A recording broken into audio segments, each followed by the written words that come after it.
Hello student.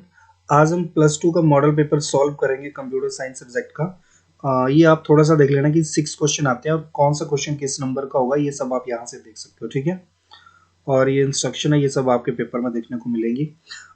First question है, सबसे पहले हम ट्रू फॉल्स सॉल्व करेंगे। So first is DBMS is a 3 level architecture, it's true. And second is PL SQL statement are case sensitive, false. DBMS stand for data manager system, database management system, ये false होगा। A view is not a subset of the database, false। If statement is a conditional statement, true।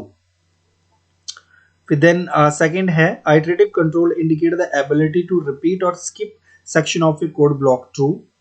Declaration and exception blocks are mandatory in PLSQL block structure, false। Net banking is also known as online banking, true।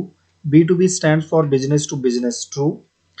Traditional commerce is faster and efficient than e-commerce, false। फिर उसके बाद MCQ आएगा। Dash command deals with transaction within database in SQL, तो इसका answer होगा TCL, transaction control statement। Create command is used to, तो इसमें none of these होगा क्योंकि create जो टेबल के स्ट्रक्चर को डिफाइन करने के लिए होती है। ठीक है, so term refer to a row in a table, इसका आंसर होगा tuple। और PLSQL block structure consist with 3 blocks। Next है कर्सर इज ए, हैंडलर और पॉइंटर दोनों होते हो तो इसका आंसर होगा both A and B. Trigger execute the trigger action before the triggering statement, before trigger आएगा यहाँ पे। Is an example of social networking, तो ये दोनों ही है। Social networking site, online shopping, यहाँ पे भी दोनों ही है। और is not a type of e commerce, इसका आंसर होगा C2D। Is a kind of online communication service, ये तीनों ही हैं तो इसमें ऑल ऑफ दीज होगा। ठीक है, और नेक्स्ट हम क्वेश्चन पे चलते हैं। अब 3 क्वेश्चन आएंगे। सबसे पहले what are the advantages of PLSQL 2 number के लिए, तो आप सिंपली लिख सकते हो reduce the network traffics, procedural language को सपोर्ट करता है। Third is error handling provide करेगा, इसमें आप वेरिएबल डिक्लेयर कर सकते हो। इंटरमीडिएट कैलकुलेशन आप परफॉर्म कर सकते हो। पोर्टेबल एप्लीकेशंस बना सकते हो और वेब एप्लीकेशन डेवलप करने के लिए हेल्प करेगा। और साथ ही आप सर्वर पेजेस भी इसमें बना सकते हो इसका यूज करके। ठीक, और नेक्स्ट है write PLSQL program to print first 5 even number. So पहले तो डिक्लेयर आएगा, इसमें हमने एक नंबर लिया जिसका नाम है num1 और 2 से स्टार्ट करेंगे इसको, बिगिन, फिर loop, number 1 is equal number 1 plus 2, यानी 2 में हम 2 2 प्लस करते जाएंगे। फिर उसके बाद ये आउटपुट, ये वाली लाइन जो वो आपके नंबर प्रिंट करेगी, जैसे 2 4 6 8 और 10। और उसके बाद एग्जिट कंडीशन रखेंगे हम लूप के लिए, num1 is great smaller than equal to 10 तक। फिर लूप को एंड करेंगे और लास्ट में and statement. PLSQL block structure, so PLSQL block has a definite structure, यानी इसके पास एक डेफिनेट स्ट्रक्चर होता है और जिसके 3 सेक्शन होते हैं। ठीक है, सबसे पहले आता है डिक्लेयर जो कि ऑप्शनल है और इसमें हम वेरिएबल कांस्टेंट कर्सर और यूजर डिफाइंड एक्सेप्शन है जो डिक्लेयर कर सकते हैं। फिर बिगिन, ये होता है मैंडेटरी, राइट, मैंडेटरी होते हैं तो इसमें हम SQL स्टेटमेंट वगैरह जो है वो डिक्लेयर कर सकते हैं और PLSQL भी डाल सकते हैं इसमें हम। और फिर एक्सेप्शन है, ये ऑप्शनल होता है, इसमें कोई आपको लगता है कि एरर वगैरह आ सकता है प्रोग्रामिंग में, तो अपने प्रोग्राम को एग्जीक्यूट करने के लिए हम एक्सेप्शन हैंडलिंग का यूज करते हैं। और लास्ट में एंड जो कि हमें बताता है कि यहाँ पे PLSQL कोड जो वो खत्म हो चुका है। ठीक है, और ये आपका 4th क्वेश्चन है। तो सबसे पहले DBMS की डेफिनेशन, बेसिकली ये प्रोग्राम का एक कलेक्शन होता है जो यूजर को उसकी जरूरत के अनुसार एक डेटाबेस से इंफॉर्मेशन को स्टोर, मॉडिफाई और एक्सट्रैक्ट करने में कैपेबल बनाता है। ठीक है, और ये DBMS प्रोग्राम और डेटा के बीच एक लेयर की तरह काम करता है। प्रोग्राम्स DBMS को एक्सेस करते हैं जो बाद में डेटा को एक्सेस करते हैं। ठीक है, और relational database is a type of database that store and provide access to the data points that are related to one another, यानी इसमें क्या होता है कि जब हमें किन्हीं 2 टेबल्स के बीच में रिलेशन प्रोवाइड करवाना हो तो हम इस रिलेशन डाटाबेस का यूज करते हैं। और इसके अंदर टेबल्स में डेटा तो स्टोर हो गए, बट उन डेटा का आपस में क्या रिलेशन है वो रिलेशन भी इन्हीं के बीच में स्टोर होता है। सो हिंदी में लिखेंगे रिलेशनल डाटाबेस मैनेजमेंट सिस्टम एक डेटाबेस मैनेजमेंट सिस्टम है जो रिलेशनल मॉडल पर आधारित है। एक डाटाबेस जिसमें डेटा टेबल में स्टोर होता है और उस डेटा के मध्य रिलेशनशिप भी टेबल में स्टोर होती है। ये टेबल के फॉर्म को बिना बदले हुए सभी तरीकों से डेटा को एक्सेस करवाने में हेल्प करता है। ठीक है, अब टेबल्स के बारे में हम लिखेंगे। PL/SQL table is a relational object which can store the data by using rows and column. यानी टेबल हम डेटा को रोज और कॉलम में स्टोर कर सकते हैं। कॉलम जो हेडिंग होते हैं और उन कॉलम्स के बीच में जब हम डाटा को इंसर्ट करते हैं रो बाय रो तो वो हमारी रोज होती है। ठीक है, तो क्रिएट कैसे करेंगे, जैसे आपने लिखा create table articles. So article जो है वो टेबल का नेम है और आर्टिकल आईडी ये है आपका मतलब एक कॉलम नेम, राइट। फिर टॉपिक ये भी कॉलम नेम है, फिर नंबर ऑफ वर्ड्स ये भी कॉलम नेम है और पोस्टेड डेट ये भी आपका कॉलम नेम है और इसको हम क्लोज कर देंगे। तो ये एक एग्जांपल है कि कैसे मतलब टेबल की डेफिनेशन है और आप कैसे टेबल क्रिएट कर सकते हो, ये सब इसमें दिखाया गया है। फिर नेक्स्ट है DDL और DML। तो देखिए DDL is short name of data definition language which deals with database schema and description of how the data should reside in the database. यानी बेसिकली इसमें हम टेबल के स्ट्रक्चर को डिफाइन करते हैं कि किस तरह का डेटा हम टेबल में स्टोर करेंगे। ठीक है, तो इसमें बेसिकली जो काम होते हैं like create to create a database and its object like table, index, view, store, procedure, function and trigger, ये सब हम इसमें क्रिएट कर सकते हैं। अल्टर ये स्ट्रक्चर को, डाटाबेस के स्ट्रक्चर को या टेबल के स्ट्रक्चर को मॉडिफाई कर सकता है। फिर ड्रॉप इसमें हम डाटाबेस और टेबल दोनों को डिलीट कर सकते हैं। ठीक है, फिर नेक्स्ट है डाटा मैनिपुलेशन लैंग्वेज और DML का फुल फॉर्म होता है डाटा मैनिपुलेशन लैंग्वेज, जो कि मैनिपुलेशन का काम करती है आपके डेटाबेस के अंदर जो भी डेटा है। और मैनिपुलेशन में जो भी काम आती है उसमें आ जाता है हमारा, जैसे सिलेक्ट हो गया, कोई डाटा रिट्रीव करना है, इंसर्ट हमें डाटा को इंसर्ट करना है, अपडेट कोई डाटा अपडेट करना है या फिर कोई डाटा हमें जब डिलीट करना है। ठीक है, तो ये सब काम करने के लिए हम डाटा मैनिपुलेशन लैंग्वेज का यूज करते हैं।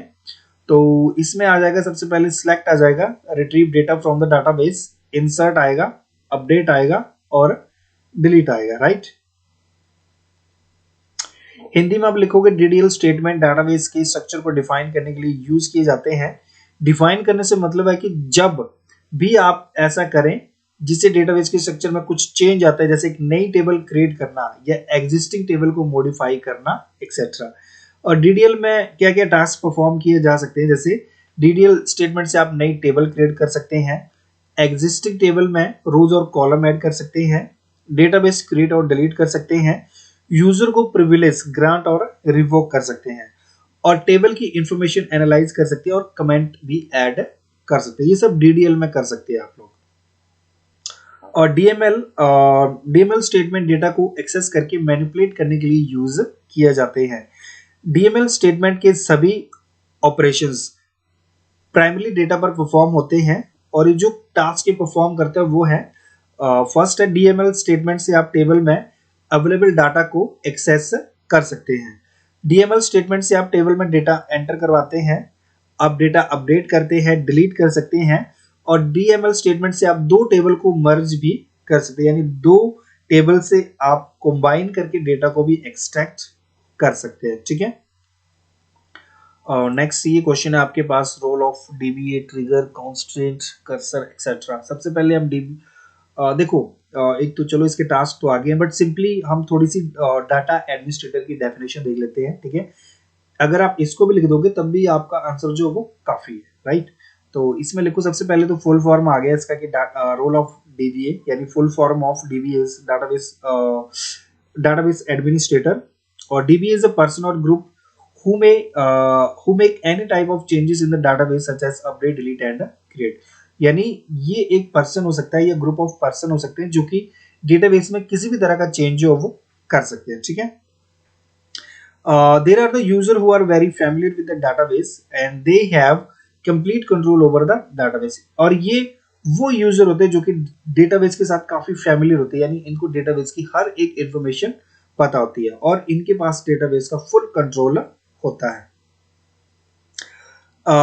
DBA is responsible for any type of action in the database। database के अंदर कोई भी एक्शन परफॉर्म होता है उस सब के लिए आपका DBA रिस्पॉन्सिबल होता है, यानी किसको क्या परमिशन दी है, ये परमिशन रिवोक भी कर सकता है और ग्रांट भी कर सकता है। हिंदी में आप लिखोगे, डीबीए का पूरा नाम है डाटाबेस एडमिनिस्ट्रेटर। ये वह व्यक्ति और समूह होता है जो डेटाबेस में किसी भी प्रकार का बदलाव करते हैं, जैसे अपडेट, डिलीट और क्रिएट। ये वे यूजर होते हैं जो डेटाबेस से बहुत ज्यादा फैमिलियर होते हैं। इनका डेटाबेस पर पूर्णतः नियंत्रण होता है, यानी फुल कंट्रोल होता है इनके पास, और डेटाबेस के किसी भी प्रकार के एक्शन के लिए डीबीए जिम्मेदार होता है। और इसके रोल्स को आप इस तरह से लिख सकते हो, जैसे सॉफ्टवेयर इंस्टॉलेशन एंड मेंटेनेंस, ये काम इनका होता है। Data extraction, transformation and loading, ये भी और डीबीए का काम है। फिर स्पेशलाइज्ड डेटा हैंडलिंग, फिर then data backup and recovery, फिर सिक्योरिटी, ऑथेंटिकेशन, परफॉर्मेंस मॉनिटरिंग, ये सब टास्क हैं जो डीबीए के हैं, ठीक है। और नेक्स्ट है what you mean bye trigger. देखो जब भी आपके टेबल में किसी भी तरह का एक्शन परफॉर्म होता है, लाइक इंसर्ट, डिलीट और अपडेट, तो आप तब जो एक ट्रिगर को एग्जीक्यूट करते हैं, ओके, तब ट्रिगर जो वो ऑटोमेटिकली एग्जीक्यूट हो जाता है। तो ट्रिगर की डेफिनेशन में आप लिखोगे, ट्रिगर स्टोर्ड प्रोग्राम होते हैं। जब कभी टेबल में कोई एक्शन जैसे इंसर्शन, डिलीशन और अपडेशन किया जाता है, तो ट्रिगर अपने आप स्वयं ही एग्जीक्यूट हो जाते हैं। ट्रिगर को कॉल या इन्वोक नहीं किया जा सकता, क्योंकि जब कभी भी डीएमएल स्टेटमेंट को परफॉर्म किया जाता है तो ट्रिगर अपने आप एग्जीक्यूट हो जाता है। ये थोड़ी सी आप डेफिनेशन लिख सकते हो, जैसे अपडेट्स है, इंसर्ट है और डिलीट है, और ये डेटाबेसेस के अंदर क्या क्या एक्शन जो वो परफॉर्म हो रहे हैं और उस हिसाब से टेबल में क्या चेंजेस आ रही है या डेटाबेस में क्या चेंजेस आ रही है। थोड़ा सा डायग्राम आप बना सकते हो अगर बनाना चाहो तो। इंग्लिश में लिखोगे, triggers are stored programs whenever any action like insertion, deletion, updation is done in the table, that then trigger get executed automatically. Trigger cannot be called or invoked because whenever the DML statement is executed, the trigger is executed automatically. और simple definition आप लिख सकते हो, trigger define an action A database should take when some database related event like insert, update, delete occurs, right? इसके types देख लेते हैं। 3 type के होते हैं। सबसे पहले होता है रो लेवल ट्रिगर। जब प्रत्येक रो में इंसर्शन, डिलीशन और अपडेशन होता है तब रो लेवल ट्रिगर एग्जीक्यूट होता है। स्टेटमेंट लेवल ट्रिगर, जब प्रत्येक एसक्यूएल स्टेटमेंट एग्जीक्यूट होता है तो स्टेटमेंट लेवल एग्जीक्यूट होता है। Before and after trigger, before trigger, trigger statement से पहले ट्रिगर एक्शन को एग्जीक्यूट करता है, और after trigger, triggering statement execute होने के बाद ट्रिगर एक्शन एग्जीक्यूट करता है। रो लेवल ट्रिगर का सिंपली मतलब है, जैसे मान लिया आपने 5 रिकॉर्ड सबमिट किए हुए हैं टेबल में और आप छठे रिकॉर्ड को रिट्रीव करना चाहते हैं। जैसे आप लिख सकते हो, जैसे 5 रोल नंबर तक आपने डाटा स्टोर किया है, बट आप लिखते हो कि select star from the student where roll number is equal to 6। अब 6 आपने डिक्लेयर नहीं किया है, ठीक है, तो वहां पे आपको आंसर आएगा 0 रो इफेक्टेड, राइट।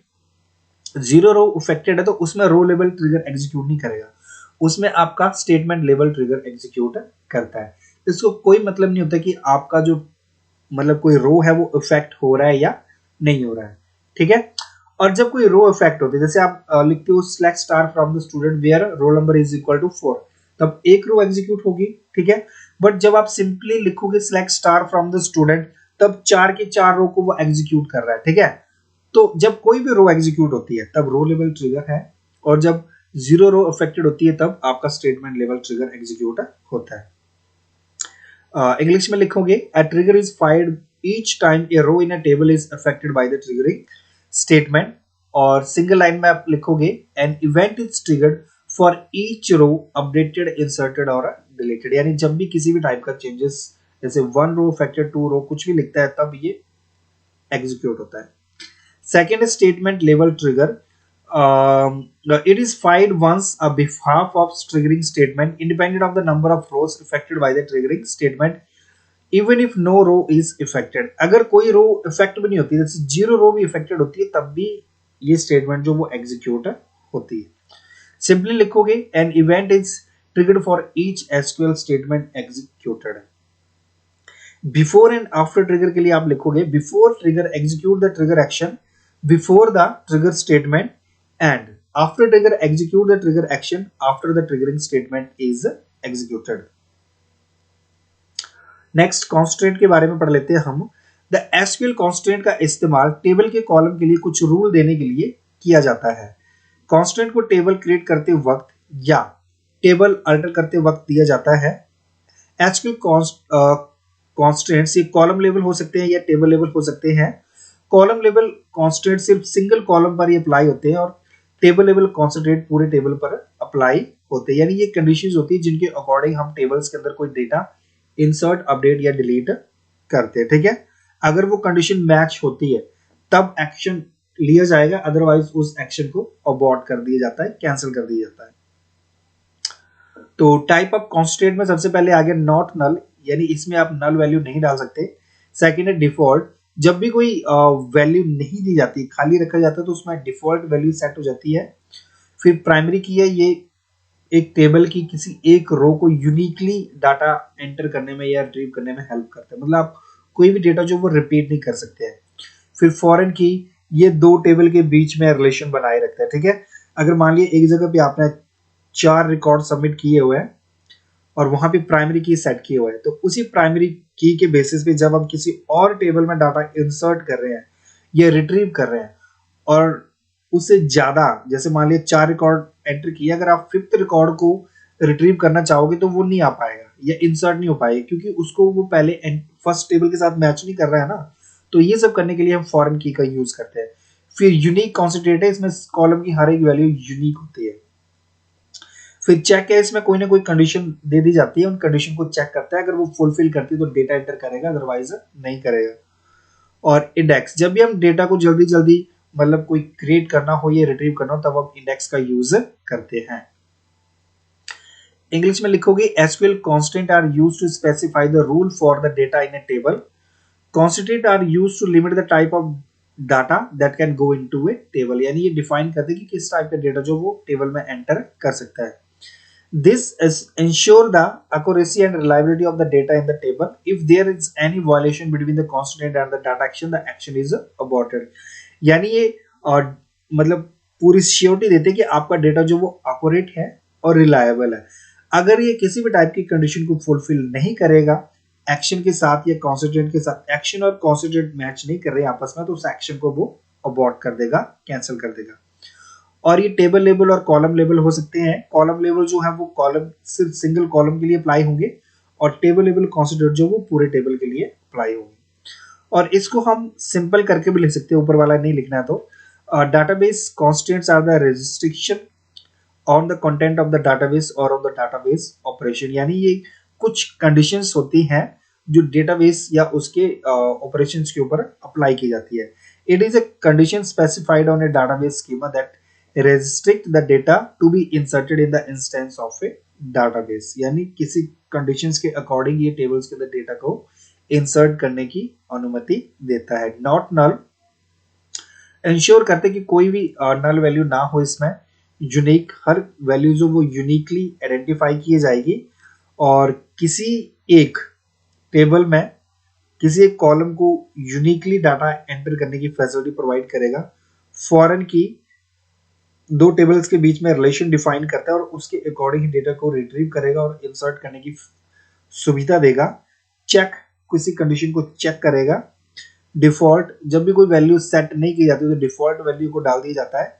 और ये इंडेक्स क्रिएट, यानी डेटाबेस को जब बड़ी जल्दी क्रिएट और रिट्रीव करना होता है वो उसके डाटा को, तब हम इंडेक्स का यूज करते हैं. और नेक्स्ट है what do you mean by cursor.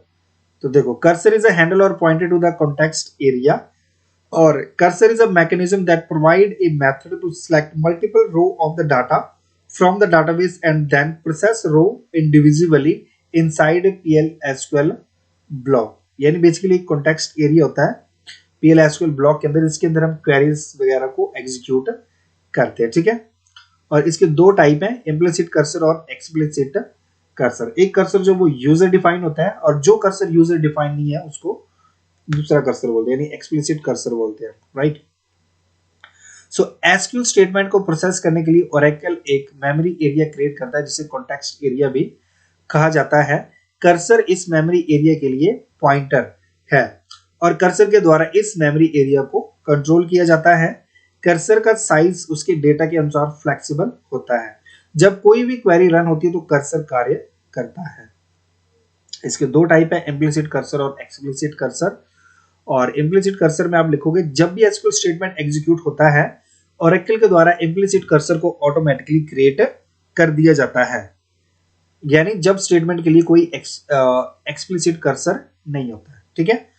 Programmes implicit cursor और उसमें उपस्थित सूचना को कंट्रोल कर सकते हैं प्रोग्रामर्स। ओरेकल द्वारा इंटरनल प्रोसेसिंग के लिए जो कर्सर ओपन किया जाता है उसे इम्प्लिसिट कर्सर कहा जाता है।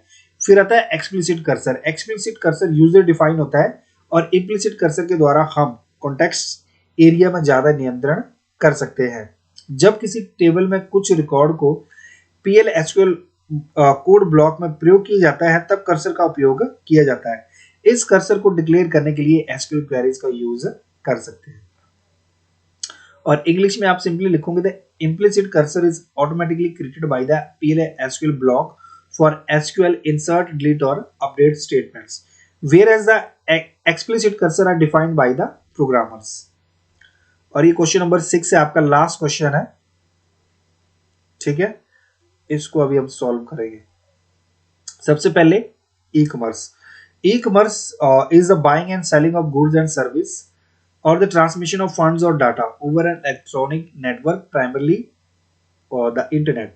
यानी ये एक ऐसा मेथड या प्लेटफॉर्म है जिसके जरिए हम सर्विसेज और प्रोडक्ट्स को खरीद सकते हैं, बेच सकते हैं, अपने फंड और डाटा को ट्रांसफर कर सकते हैं इलेक्ट्रॉनिक नेटवर्क पे, जो कि बेसिकली हमारा या प्राइमरी हमारा जो इंटरनेट होता है। ठीक है।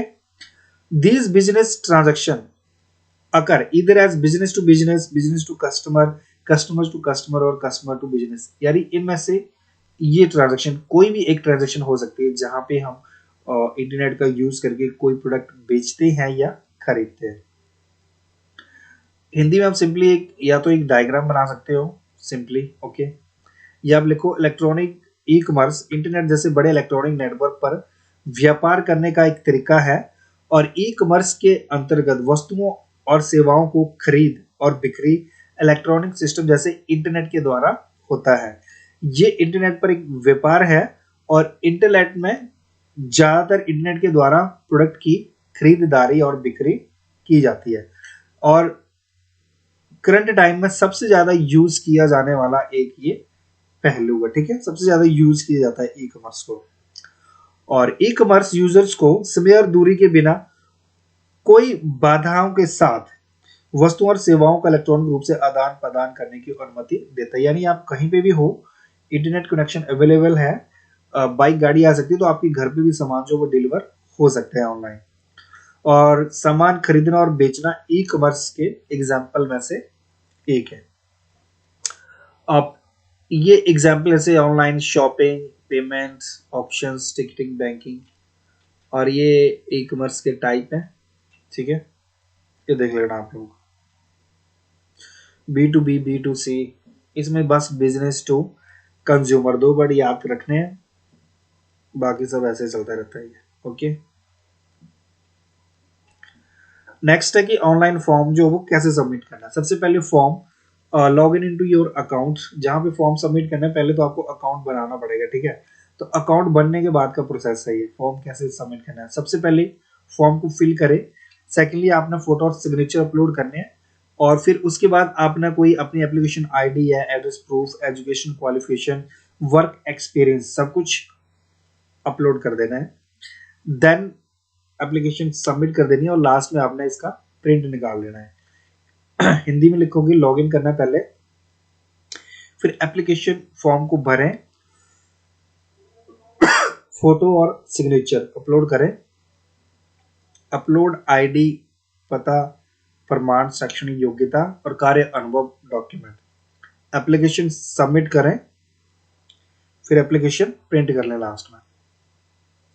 ऑनलाइन रिजर्वेशन, ठीक है, the online reservation are being used for booking the bus, train, air ticket, hotel reservation while the sitting at your home, यानी घर पे बैठे बैठे ये सब काम आप कर सकते हो। Online reservation system will let you book for your service online, यानी ये एक ऐसी सर्विस है जिसके द्वारा, ये ऐसा सिस्टम है जिसके द्वारा आप ऑनलाइन घर बैठे अपने लिए सर्विसेज बुक कर सकते हो। चाहे ऑनलाइन होटल बुक करना है, फिल्म की टिकट या कुछ भी करना है, आप सब कुछ काम घर बैठे कर सकते हैं। Online reservation is a method which help the travel and tourism industry support reservation through the internet. और इसके द्वारा जो वो मतलब जैसे टूर टूरिज्म की जो इंडस्ट्री होती है उनको काफी हेल्प होता है, ठीक है। और it help the consumer to book flight, hotel, holiday package, insurance and other services online. और ये सब काम जो वो ऑनलाइन आप कर सकते हो, राइट। हिंदी में लिखोगे, ऑनलाइन रिजर्वेशन का उपयोग आप घर बैठे बस, ट्रेन, हवाई टिकट, होटल आदि की बुकिंग के लिए कर सकते हैं। ऑनलाइन रिजर्वेशन प्रणाली आपको अपनी सेवाओं के लिए ऑनलाइन बुकिंग करने देगी। और ऑनलाइन रिजर्वेशन एक तरीका जो यात्रा और पर्यटन उद्योग को इंटरनेट के माध्यम से आरक्षण का समर्थन करने में मदद करता है।